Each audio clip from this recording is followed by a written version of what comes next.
కడప జిల్లా బద్వేలు రోడీలకు అడ్డాగా అవినీతి పరులకు నిలయంగా మారిందా?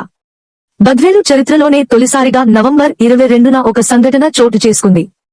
అది నివాసం ఉంటున్న దళితుల ఇండ్లను కూల్చడం. లోతుగా అన్వేషిస్తే ఎన్నో వింతలు. దాదాపు 18 సంవత్సరాల క్రితం సిపిఎం పార్టీ భూ పోరాటాలు చేసి ఎంతో మంది పేద కుటుంబాలకు ఐలమ్మ కాలనీలో గుడిసెలు వేయించారు. పేద మరియు దళిత వర్గానికి చెందిన దాదాపు 450 కుటుంబాలు గుడిసెలు వేశారు. ఒక్కో కుటుంబానికి 3 సెంట్లు చొప్పున సిపిఎం పార్టీ నాయకులు పంచిపెట్టారు. దాదాపు 115 కుటుంబాలు ఐలమ్మ కాలనీ కింది భాగాన అంటే భాకరాపేట చెరువులో గుడిసెలు వేయడంతో రెవెన్యూ అధికారులు వారిని అక్కడి నుండి తొలగించి పై భాగంనే ఉండమని మీకు తప్పకుండా పట్టాలు మంజూరు చేస్తామని హామీ ఇవ్వడంతో వారు అక్కడి నుండి పై భాగానికి వచ్చారు. సిపిఎం పార్టీ నాయకులు అందరికీ నచ్చజెప్పి ఒక్కొక్కరికి 2.5 సెంట్లు చొప్పున మళ్లీ విభజించి పెట్టారు. స్థలాలు సర్దుబాటు చేయడంలో కొంతమందికి తక్కువ కొంతమందికి ఎక్కువ రావడం జరిగింది. అయినా అందరూ కలిసికట్టుగా ఎవరికి వారు హద్దులు ఏర్పాటు చేసుకుని ఇండ్లను కట్టుకుని నివాసం ఉంటున్నారు. చెరువులో గుడిసెలు వేసిన 115 కుటుంబాలకు రెవెన్యూ అధికారులు వరుస క్రమంలో ఒక్కో కుటుంబానికి 1.5 సెంట్లు చొప్పున పట్టాలు మంజూరు చేసి ఇచ్చారు. కానీ కొలతలు వేసి ఇవ్వటం మరిచారు. అప్పటికే నివాసాలు ఏర్పాటు చేసుకుని జీవిస్తున్నారు అంటే దాని అర్థం ప్రభుత్వం మంజూరు చేసిన పట్టా స్థలంలో వారి నివాస స్థలము లేదు. మరో కొంతకాలానికి మరికొంతమందికి 3 సెట్ల పట్టాలు మంజూరు చేసి ఇచ్చారు. దాదాపు 200 కుటుంబాలకు నేటికీ పట్టాలు మంజూరు కాలేదు.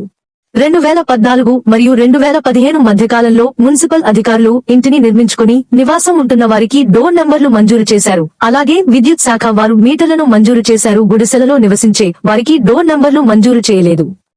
ఆ తరువాత కొంతకాలానికి గుడిసెలలో నివసిస్తున్న వారు ఇండ్లను నిర్మించుకున్నారు. అలాంటి వారికి చాలా మందికి నేటికి కూడా డోర్ నంబర్లు మంజూరు కాలేదు.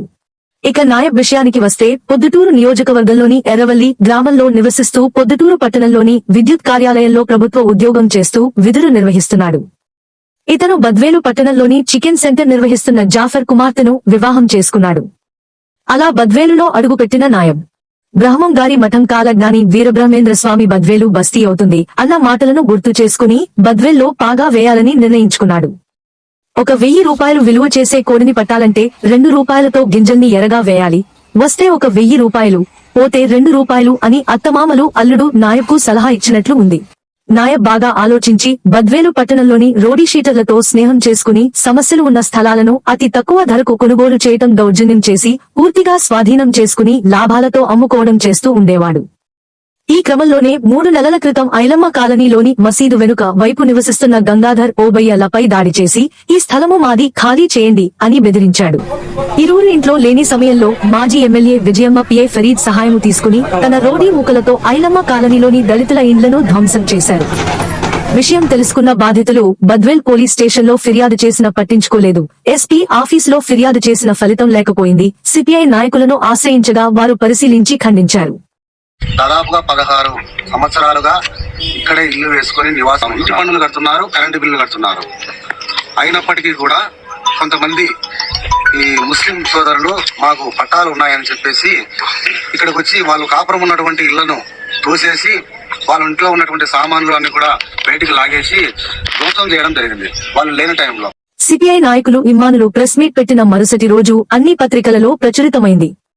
వెంటనే స్పందించిన నాయబ్ మాకు సంబంధం లేదు, మేము కూల్చలేదు అని ప్రకటించారు. ఇదంతా సిపిఐ నాయకుల కుట్ర అని చెప్పారు. అందుకు ప్రతిఘటించిన సిపిఐ నాయకులు ఒక ఆరోపణ చేసేటప్పుడు, ఒక సంఘం మీద, ఒక పార్టీ మీద ఆరోపణ చేసేటప్పుడు నిజాలను తెలుసుకొని ఆరోపణ చేయాలని కూడా ఈ సందర్భంగా తెలియజేస్తున్నాం. ఈ వీడియోలో స్పష్టంగా చూడవచ్చు అతను నాయబ్ మామ జాఫర్.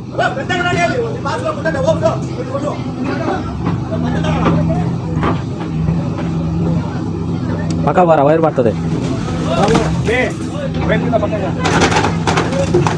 ఓబయ్య ఇంటిని కూల్చమని జెసిబి ఆపరేటర్ ను కూల్చమని ఆదేశిస్తున్న నాయబ్ మరియు అతని మామ జాఫర్.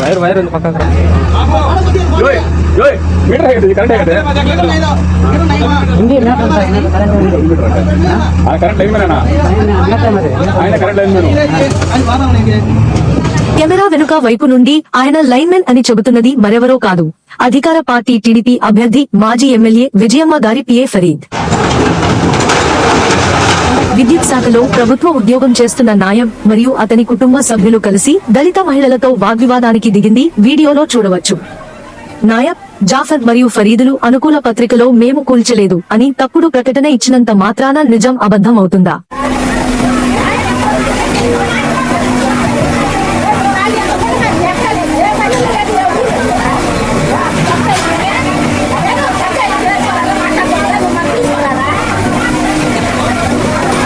దళితులపై జరిగిన దాడులను ఖండిస్తూ సిపిఐ నాయకులు ఏర్పాటు చేసిన ప్రెస్ మీట్ లో మాట్లాడుతూ వీరి వెనుక ఉండి నడిపిస్తున్న వారి చరిత్రను బయటికి తీస్తాము అనడంతో వెనుక ఉండి నడిపిస్తున్న వారి గురించి తెలుసుకునే ప్రయత్నంలో ఎన్నో నమ్మలేని నిజాలు బయటపడ్డాయి. సోదరులారా, మీ వెనకలో ఉన్నటువంటి నడిపించేటువంటి వాళ్ళు కూడా ఎవరో తెలియదు. వాళ్ళు కూడా చాలా చేసేటువంటి వాళ్ళటువంటిది కూడా మాకు వచ్చిన సమాచారం. వాళ్ళ డేటా కూడా ఇస్తాం ఖచ్చితంగా. దాదాపు 16 నుండి 18 సంవత్సరాల క్రితం సిపిఎం పార్టీ నాయకులు బద్వేల్ పట్టణ కార్యదర్శి చంద్రశేఖర్ ఆధ్వర్యంలో భూ పోరాటాలు చేసి ఐలమ్మ కాలనీ పేద ప్రజల కోసం ఏర్పాటు చేశారు. ఐలమ్మ కాలనీ పార్టీ ఇన్ఛార్జిగా నాగరాజును నియమించారు. కొంతకాలం తరువాత సిపిఎం పార్టీలో ఉన్న వీరశేఖర్ కొంతమంది నాయకులు మరియు పార్టీ సభ్యులతో సిపిఎం పార్టీని వదిలి సిపిఐ పార్టీలో పట్టణ కార్యదర్శిగా బాధ్యతలు స్వీకరించారు. మరో కొంతకాలానికి జిల్లా కార్యదర్శిగా చంద్రశేఖర్ నియమితులై కడపకు వెళ్లిపోయారు. సిపిఎం పార్టీలో డివైఎఫ్ఐ నాయకులుగా ఉన్న సీను బద్వేల్ పట్టణ కార్యదర్శిగా బాధ్యతలు స్వీకరించారు. ఇక నాయబ్ విషయానికి వస్తే సమస్యలు ఉన్న స్థలాలను అతి తక్కువ ధరకు కొనుగోలు చేసి తన దగ్గర ఉన్న రోడీ మూకలతో పూర్తిగా స్వాధీనం చేసుకుని లాభాలు ఆర్జించే క్రమంలో ఐలమ్మ కాలనీలోని 1580 సర్వే నంబరులోని 315, 316 బిట్లు అనగా 1993-96 మధ్యకాలంలో మంజూరైన పట్టాలను అతి తక్కువ ధరకు అంటే 10,000కు కొనుగోలు చేసి ఒక్కొక్కటి 50,000కు కొనుగోలు చేసినట్లు పాత అగ్రిమెంట్లను సృష్టించాడు. సిపిఎం పార్టీ నాయకుడు సీనును కలిసి ఈ 2 పట్టాలు ఏనాడో కొనుగోలు చేశారని ఆ స్థలాలను నాకు ఇప్పించమని అడిగాడు. అలా ఒకరినొకరు పరిచయం చేసుకున్నారు. ఇద్దరూ కూడా విద్యుత్ శాఖలో పనిచేస్తూ ఉండటంతో వారి స్నేహం బలపడింది. ఇండ్లను నిర్మించుకుని నివాసముంటున్న వారిని తొలగించటం కుదరదు కాబట్టి నీకు ఇంతకన్నా విలువైన స్థలము సుందరయ్య కాలనీలో ఇస్తాను అని 2 బిట్లను అనగా 6 సెంట్లు స్థలమును సుందరయ్య కాలనీలో నాయబ్కు కేటాయించి ఇచ్చాడు. నాయబ్ వద్ద ఉన్న 2 పట్టాలను సీను తీసుకుని పరిశీలించగా 316 పట్టా స్థలములో 2 సెంట్లు ఖాళీగా ఉండటంతో దానిని మరొకరికి 50,000కు అమ్మి నాయబ్ పెట్టుబడి 10,000కు 10,000 అనగా 20,000 నాయబ్కు ముట్టజెప్పి మిగిలిన 30,000 సీను తన ఖాతాలో వేసుకున్నాడు. నాయబ్ తన ఆలోచనలకు పదును పెట్టి సీనుతో స్నేహం మరింత బలపరుచుకుని సుందరయ్య కాలనీలోని ఖాళీ స్థలాలను నివాసము లేకుండా డోర్ నంబర్లు మంజూరు కాని ఇండ్లను సైతం బినామీ పేర్లతో అమ్ముకుంటూ ఇరువురు భాగాలు పంచుకునేవారు. సిపిఎం పార్టీ బద్వేలు పట్టణ కార్యదర్శి సీను చేసే పనులు నచ్చక చాలా మంది కార్యకర్తలు పార్టీని వదిలి వెళ్లిపోయారు. కొంతమంది సిపిఐ పార్టీలో చేరారు. కొంతమంది వారి సొంత పనులు చేసుకుంటూ జీవిస్తున్నారు. సిపిఎం పార్టీని విడిచి వెళ్లిపోయిన వారిలో సిపిఎం పార్టీ ఐలమ్మ కాలనీ ఇన్ఛార్జిగా ఉన్న నాగరాజు ఒకరు. నాగరాజు ఐలమ్మ కాలనీలోనే నివాసం ఉంటూ తన ఇంటి పక్కన ఉన్న కొంత స్థలంలో సిమెంటు దిమ్మెలు తయారీ పరిశ్రమ ఏర్పాటు చేసుకుని జీవిస్తూ ఉన్నారు. నాగరాజు సిపిఎం పార్టీ నుండి తప్పుకోవడంతో ఐలమ్మ కాలనీపై పూర్తిగా పట్టు తప్పిందని సిపిఎం పార్టీ బద్వేలు పట్టణ కార్యదర్శి సీనుకు మింగుడు పడలేదు. ఇదంతా జరిగి సుమారు 4 సంవత్సరాలు గడిచిపోయింది. 2024 సార్వత్రిక ఎన్నికలకు ముందు నాగరాజు వైఎస్ఆర్సీపీ పార్టీలో చేరారు. ఐలమ్మ కాలనీలో నివసిస్తున్న మరికొంతమంది నాగరాజుకు మద్దతుగా నిలబడ్డారు. వారిలో బల్లి ఓబయ్య మరియు గంగాధర్లు కూడా ఉన్నారు. ఐలమ్మ కాలనీలోని పై భాగాన ఉన్న ఖాళీ స్థలంలో సిపిఎం పార్టీ నాయకులు సీను పార్టీ ఫండ్ 5,000 కట్టిన వారికి 2 సెంట్లు చొప్పున పంచి పెట్టడానికి నిర్ణయించుకున్నారు. విషయం తెలుసుకున్న నాగరాజు అతనికంటే ముందే తనకు తెలిసిన పేదవారికి స్థలాలను పంచిపెట్టారు. కొంతమంది గుడిసెలు వేసుకున్నారు. కొంతమంది వారి స్తోమతను బట్టి ఇంటి నిర్మాణ పనులు మొదలు పెట్టారు. ఇంటి నిర్మాణానికి కావలసిన సిమెంట్ దిమ్మెలను నాగరాజు వద్ద కొనుగోలు చేశారు. బేల్దారు పని చేసుకునే ఓబయ్య ఇంటి నిర్మాణము నేనే చేస్తాను అని బేల్దారు పనికి ఒప్పుకొని మరికొంతమందితో ఇంటి నిర్మాణ పనులను మొదలు పెట్టాడు. విషయం తెలుసుకున్న సిపిఎం పార్టీ సీను రెవెన్యూ అధికారులతో నిర్మాణ పనులను ఆపేసి నాగరాజు ఓబయ్యలు స్థలాలు అమ్ముకుంటున్నారని ప్రచారం చేశాడు. 2024 సార్వత్రిక ఎన్నికల్లో గంగాధర్ స్వతంత్ర అభ్యర్థిగా ఎమ్మెల్యేకు పోటీ చేశాడు. సిపిఎం పార్టీ ఏర్పాటు చేసిన ఐలమ్మ కాలనీలో నివాసం ఉంటూ పార్టీ నాయకుడు అయిన నన్ను వ్యతిరేకించడమే కాకుండా బద్వేల్ పట్టణ కార్యదర్శి అయిన నా అనుమతి లేకుండా ఎన్నికల్లో స్వతంత్ర అభ్యర్థిగా పోటీ చేయడాన్ని జీర్ణించుకోలేకపోయాడు. ఈ ముగ్గురిని ఏదో ఒకటి చేయాలి అని అవకాశం కోసం ఎదురు చూస్తూ ఉండగా 2024 సార్వత్రిక ఎన్నికల్లో టీడీపీ గెలుపొందడం. బద్వేల్ నియోజకవర్గ ఇన్ఛార్జ్ మాజీ ఎమ్మెల్యే విజయమ్మ గారి పియ అయిన ఫరీద్ నాయక్ కు బావమరిది వరుస కావడం సిపిఎం పార్టీ బద్వేలు పట్టణ కార్యదర్శి శ్రీనుకు అనుకూలంగా మారింది. తన మాట వినడం లేదు అన్న కక్షతో నాగరాజు ఓబయ్య గంగాధర్లను కాలనీ నుండి వెళ్లగొట్టడానికి నిర్ణయించుకున్నాడు. సుమారు 3 నెలల క్రితం ఐలమ్మ కాలనీలోని ప్రభుత్వ స్థలంలో అక్రమంగా సిమెంటు దిమ్మెల పరిశ్రమ ఏర్పాటు చేశాడని రెవెన్యూ అధికారుల ద్వారా నాగరాజుపై పోలీస్ స్టేషన్లో ఫిర్యాదు చేయించి నాగరాజు బ్రతుకు తెరువు కోసం ఏర్పాటు చేసుకున్న పరిశ్రమను ముగించాడు. 1580 సర్వే నంబర్లోని 315 పట్టాను జాగ్రత్తగా ఎత్తిపెట్టుకున్న సీను తన స్నేహితుడైన నాయబ్కు ఇచ్చి ముందుగా కోర్టులో కేసు వేసి తరువాత 2 ఇండ్లను కూల్చమని సలహా ఇచ్చాడు. సిపిఎం పార్టీ శ్రీను చెప్పినట్లుగా నాయబ్, ఓబయ్య గంగాధర్లపై కోర్టులో ఫిర్యాదు చేసి 45 రోజుల ముందు తన బావమరిది అయిన ఫరీద్ సహాయముతో జెసిబీ తీసుకువెళ్లి నివాసం ఉంటున్న గంగాధర్, ఓబయ్యలకు సంబంధించిన ఇండ్లను కూల్చడం జరిగింది. ఎవరు అడ్డు రాకుండా ఉండేందుకు తన రోడీ మూకలను తీసుకుని వెళ్లిన నాయబ్ మాజీ ఎమ్మెల్యే విజయమ్మ అనుమతితోనే ఫరీద్ దగ్గర ఉండి ఇండ్లను కూల్చాడు అని బద్వేలు పట్టణ ప్రజలు అనుకుంటున్నారు. బాధితులైన ఓబయ్య గంగాధర్లు పోలీస్ స్టేషన్ కు వెళ్లి ఫిర్యాదు చేయగా స్వయంగా టీడీపీ పార్టీ మాజీ ఎమ్మెల్యే బద్వేల్ నియోజకవర్గ ఇన్ఛార్జ్ విజయమ్మ గారి పిఏ ఫరీద్ పోలీస్ స్టేషన్ కు వచ్చి ఫిర్యాదు తీసుకోవద్దు అని సిఐ గారిని ఆదేశించి వెళ్లడం గమనార్హం. ఓబయ్య ఇంటి వద్ద జెసిబీతో ఓబయ్య ఇంటిని కూల్చుతున్నప్పుడు రోడీ మూకలతో మాట్లాడుతున్న బద్వేల్ నియోజకవర్గ టీడీపీ ఇన్ఛార్జి విజయమ్మ గారి పిఏ ఫరీద్, మాజీ ఎమ్మెల్యే విజయమ్మ గారి పిఏ నేను అని చెప్తున్నటువంటి ఫరీద్ అనేటువంటి వ్యక్తి ఒక 10-20 మందిని తీసుకొని వచ్చి జేసీబీ పెట్టి అక్కడ కూర్చున్నట్టు మాట వాస్తవం కాదా? మా దగ్గర వీడియోలు కూడా ఉన్నాయి. ఆయన మరి విజయమ్మ గారి పిఏలో కాదో నాకైతే తెలియదు. బాధితులు డీఎస్పీ గారికి, ఎస్పీ గారికి మరియు ఆర్టీఓ జిల్లా కలెక్టర్లకు ఫిర్యాదు చేసిన ఫలితం లేకపోయింది. కాలనీ వాసులు అడ్డు రాకుండా ఉండేందుకు సిపిఎం పార్టీ శ్రీను ముందు జాగ్రత్తగా ఐలమ్మ కాలనీలో నివసిస్తున్న రవి మరియు గిరిల సహాయం తీసుకున్నట్లు విశ్వసనీయ సమాచారం. సిపిఎం పార్టీ భూ పోరాటాలు చేసి ఏర్పాట్లు చేసిన ఐలమ్మ కాలనీలో దళితులపై దాడి చేసి దౌర్జన్యంగా వారి ఇళ్లను కూల్చిన సిపిఎం పార్టీ నాయకులు స్పందించకపోవడానికి కారణం వెనుక ఉండి నడిపించింది సిపిఎం పార్టీ నాయకుడు సీను కావడం వల్లే కదా అని బద్వేల్ ప్రజలు భావిస్తున్నారు. సుందరయ్య కాలనీలో బొడుగునూరు రవికి చెందిన స్థలాలను కబ్జా చేసి అమ్ముకునే ప్రయత్నంలో ఆయన, నాయబ్ మరియు సీనులకు తగిన బుద్ధి చెప్పలేదా? ఆ తర్వాత మీరు తోక మూడిచింది వాస్తవం కాదా? ఒక్క సుందరయ్య కాలనీలోనే సుమారు 60కి పైగా స్థలాలను, పట్టా మరియు డోర్ నంబరు మంజూరు కాని ఇండ్లను సైతం నాయబ్ మరియు సీను అమ్ముకున్నారని విశ్వసనీయ సమాచారం. జనవరి 2025 నెలలో చాన్ బాషా అనే వ్యక్తి పోలీస్ స్టేషన్లో సీనుపై ఫిర్యాదు చేశాడు. కానీ పోలీసులు మాత్రం ఎఫ్ఐఆర్ నమోదు చేయలేదు. విషయం ఏమిటని చాన్ భాషా గారిని కలిశాక ఆయనకు మరియు ఆయన కుటుంబ సభ్యులకు సంబంధించిన 8 పట్టాలు సుందరయ్య కాలనీలో ఉన్నాయని, అవన్నీ సిపిఎం పార్టీ సీను అమ్ముకున్నారని ఆయనను పదే బ్రతిమలాడిన ఫలితం లేకపోవడంతో పోలీస్ స్టేషన్లో ఫిర్యాదు చేసిన పోలీసులు పట్టించుకోవడం లేదని అన్నారు. చాన్ భాషా ఫోన్ నంబర్ను స్క్రీన్ పై చూపిస్తున్నాము. ఎవరికైనా అనుమానం ఉంటే అడిగి తెలుసుకోండి. సిపిఎం పార్టీ శ్రీను మరియు అతని స్నేహితుడు నాయబ్ చాలా జాగ్రత్తగా వ్యవహరిస్తారు. స్థలాలు అమ్మిన ఎవరికీ అగ్రిమెంటు రాసి ఇవ్వరు. మేము ఉన్నాము, ఎవరైనా అడిగితే పార్టీ ఇచ్చింది అని చెప్పండి అంటారు. ఐలమ్మ కాలనీలోని దళితుల ఇండ్లను ధ్వంసం చేసి శిథిలాలను తొలగించి నూతన నిర్మాణ పనులను నాయబ్ మామ జాఫర్ మరియు విజయమ్మ పిఏ ఫరీద్ దగ్గర ఉండి ఎవరు అడ్డు రాకుండా రోడీ మూకలను పెట్టుకుని నిర్మాణ పనులు మొదలుపెట్టారు. విషయం తెలుసుకున్న బాధితుడు ఓబయ్య అడ్డుకోపోగా రోడీ మూకలు అతనిపై దాడి చేయబోయారు. భయంతో అక్కడి నుండి పారిపోయి రెవెన్యూ అధికారులను, పోలీసు అధికారులను ప్రాధేయపడుతుండగా ఇది గమనించిన ఓ అజ్ఞాత వ్యక్తి ఓబయ్యను, మీరు 10 సంవత్సరాల నుండి ఇంటి పన్ను కడుతున్నారు, కరెంటు బిల్లు కడుతున్నారు కాబట్టి మున్సిపల్ కార్యాలయంలో ఫిర్యాదు చేయండి అని సలహా ఇచ్చారు.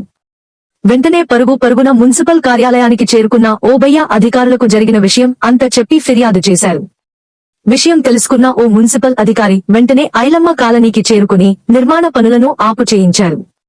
నేను విజయమ్మ పిఏ అని ఫరీద్ అనగా, అయితే నాకేంటి, మీరు ఏదైనా ఉంటే కోర్టులో చూసుకోండి, ఈ స్థలముపై సర్వహక్కులు ఓబయ్యకు చెందుతాయి అని చెప్పి మున్సిపల్ అధికారి అక్కడి నుండి వెళ్లిపోయారు.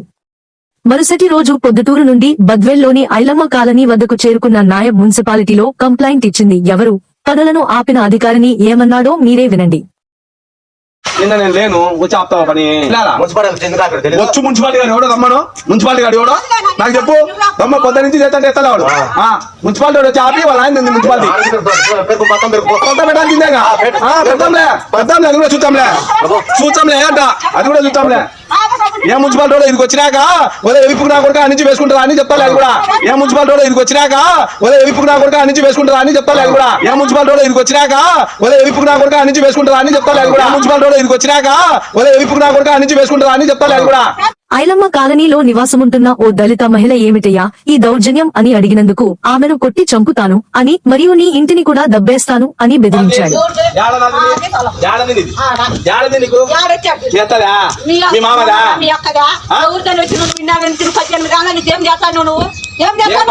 వచ్చిందో లేదో పోయి అడుగుకో. నీది కూడా కొద్దాలు చెప్తాది. అక్కంకు తలుకుచ్చా, అక్కంకు తలుకుచ్చా, అక్కంకు తలుకుచ్చా చెప్తాది.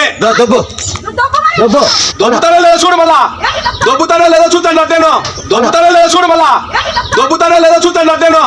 నాయబ్ కొట్టి చంపుతాను అని బెదిరించిన మహిళ మరెవరో కాదు, అధికార పార్టీ టీడీపీ అభ్యర్థి గోపవరం మండలం కాలువపల్లె పంచాయతీలోని 7వ వార్డులో టీడీపీ తరపున పోటీ చేసి గెలుపొందిన దళిత మహిళ. ఆమె పేరు బద్దల పెంచలమ్మ. మీ వెనకాల ఉన్నటువంటి నడిపించేటువంటి వాళ్ళు కూడా ఎవరో తెలియదు. వాళ్ళు కూడా చాలా చేసేటువంటి వాళ్ళటువంటి కూడా నాకు వచ్చిన సమాచారం. వెనుక ఉండి నడిపిస్తున్నది మరెవరో కాదు, సిపిఎం పార్టీకి చెందిన బద్వేల్ పట్టణ కార్యదర్శి శ్రీను. సిపిఎం పార్టీకి చెందిన రాష్ట్ర నాయకులు వెంటనే బద్వేల్ పట్టణ కార్యదర్శి సీనును పార్టీ నుండి తొలగించకపోతే పార్టీకి చెడ్డ పేరు రావడం ఖాయం. మీ పార్టీ నాయకుడు విద్యుత్ శాఖలో పనిచేస్తున్నటువంటి నాయబ్ ద్వారా మీ పార్టీ ఏర్పాటు చేసిన ఐలమ్మ కాలనీలో నివాసముంటున్న పేద మరియు దళిత కుటుంబానికి చెందిన ఓబయ్యకు చేసిన అన్యాయానికి మీరు న్యాయం చేయకపోతే మీ పార్టీ సిద్ధాంతాలు ఏమిటా అని ప్రజలు మరోలా ఆలోచించే పరిస్థితి వస్తుంది. దాదాపు 16 సంవత్సరాల క్రిందట ఐలమ్మ కాలనీ ఏర్పడినప్పటి నుంచి ఓబయ్య తన స్తోమతకు తగ్గ ఇంటిని నిర్మించుకుని అక్కడే నివాసము ఉంటున్నాడు. దాదాపు 10 సంవత్సరాల నుండి ఇంటి పనులు, కరెంట్ బిల్లులు చెల్లిస్తున్నాడు. అలాంటి నివాసం ఉంటున్న ఇంటినే కూల్చారంటే కాలనీవాసులు భయభ్రాంతులకు గురవుతున్నారు. ఇక సిపిఎం పార్టీ శ్రీను మరియు నాయబ్లకు తదుపరి టార్గెట్ పెంచలమ్మ అని కాలనీవాసులు భావిస్తున్నారు. తనకు అడ్డు వస్తున్న TDP party panchayat ward member అయిన పెంచలమ్మను కొట్టి చంపుతాను అని తన పనికి అడ్డు తగులుతున్న మున్సిపల్ అధికారులను ఎలా దూషించాడో చూశారు కదా. ఇప్పుడు మనకు లభించిన ఫోన్ కాల్ రికార్డింగ్ ద్వారా నాయబ్ మామ జాఫర్ బాధితుడైన ఓబయ్యకు సిపిఐ నాయకులు మద్దతు ఇస్తున్నారని, సిపిఐ బద్వేలు పట్టణ కార్యదర్శి అయిన వీరశేఖర్ మరియు రమణలను తన్ని లోపల వెయ్యాలి అని, మరియు ఈ కాలనీ సిపిఎం పార్టీ సీనుకు సంబంధం, సీను అనుమతి ఉంది, అతనికి ఏం సంబంధం అంటున్న నాయబ్ మామ జాఫర్. పంచాయతీ ఏముంది, పంచాయతీ వేరే దగ్గర తమ్మడం ఏంటి అంతే. అంతా సాధ్యం కదా వేరే దగ్గరే ఇరికే రండి, ఇన్నే మాట్లాడదాం. నిన్న మాట్లాడి ఆడు ఉండి ఆమె దేశం పెట్టేసి తమ్మడం ఈసారి అందరు చెప్తున్నాను, అందరు లోపల అప్పుడు వాడికి ఏం సంబంధం, టీం సంబంధం ఇది ఏరియా టీం ఆర్డర్ అయిపోయింది, వీడికి ఏం సంబంధం వచ్చింది. సిపిఎం పార్టీ శ్రీను మరియు నాయబ్లు పేద మరియు దళిత కుటుంబాలపై చేస్తున్న దౌర్జన్యాలను అరికట్టాలంటే ఈ వీడియో చూసిన ప్రతి ఒక్కరూ మీ స్నేహితులకు, మీ బంధువులకు షేర్ చేయండి. అలా చేయడం వల్ల వైరల్ గా మారి సీఎం చంద్రబాబు నాయుడు గారికి మరియు లోకేష్ గారికి, అలాగే సిపిఎం పార్టీ రాష్ట్ర నాయకులకు, అలాగే పోలీసు ఉన్నతాధికారులు అయిన డీజీపీ వరకు చేరి ఈ రోడీ మూకలను మరియు సిపిఎం పార్టీ నాయకుడు సీను, విద్యుత్ శాఖలో పనిచేస్తున్నటువంటి నాయబ్లకు తగిన శిక్ష పడే అవకాశం ఉంది. అలాగే వీరికి ఎలాంటి శిక్ష పడాలో కామెంట్ రూపంలో తెలియజేయండి.